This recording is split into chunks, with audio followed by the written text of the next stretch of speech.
of justice in Nuremberg, history's greatest trial nears its fateful close. Under the most elaborate security precautions, only official cars pass the heavily guarded street barricade. Flags of the victorious Allies, sitting in judgment on the International Military Tribunal, fly over the court building. Supreme Court Justice Jackson, Chief United States Prosecutor, arrives. Credentials of spectators and officials alike are closely scrutinized, for it is amidst a grim and military atmosphere that 21 Nazis are to hear their fate. Sir Hartley Shawcross, British prosecutor, enters as the final rounds of the 10-month trial begin. The prisoners, headed by Goering, who shields his face, arrive under guard. The trial started with 24 defendants. One committed suicide, another was excused for health, and one is tried in absentia. There are 21 left in the dock to face civilization's accusation. These, then, are the men whose crimes against humanity brought about a trial without parallel in legal annals.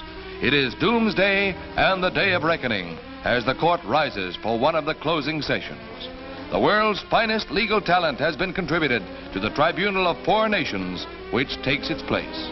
Russian, French, and British are the other nations participating.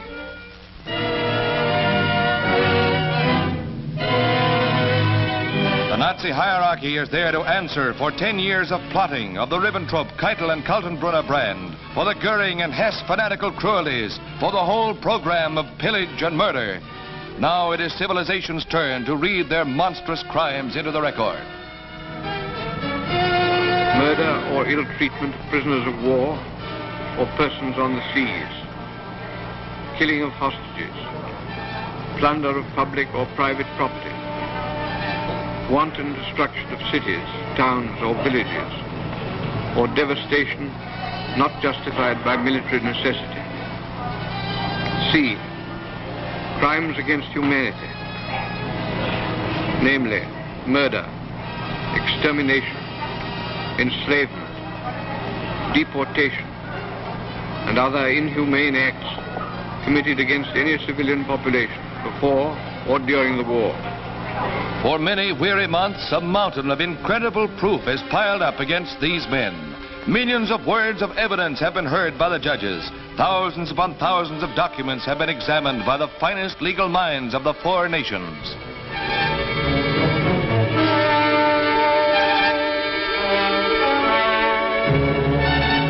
Defense counsel wait with ill-concealed anxiety for the verdict in a trial conducted with scrupulous fairness for the rights of the defendants.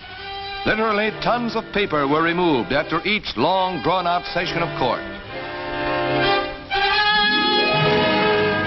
For 5 savage and bloody years, humanity has waited for this moment of retribution, when the insane ambitions of men like these would come up against the stone wall of world justice. Stryker, Funk, Schacht, and their colleagues. 11 will hang, 6 will be jailed, 3 are acquitted.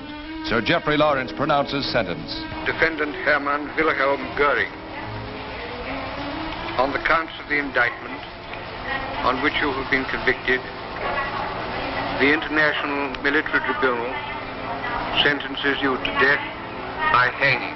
Defendant Rudolf Hess, on the counts of the indictment on which you have been convicted, the tribunal sentences you to imprisonment for life. Defendant Joachim von Ribbentrop, on the counts of the indictment on which you have been convicted, the tribunal sentences you to death by hanging. Defendant Julius Stryker, on the count of the indictment on which you have been convicted, the tribunal sentences you to death by hanging. This is what awaits Goering, Keitel, Rosenberg, and the other apostles of death and hate.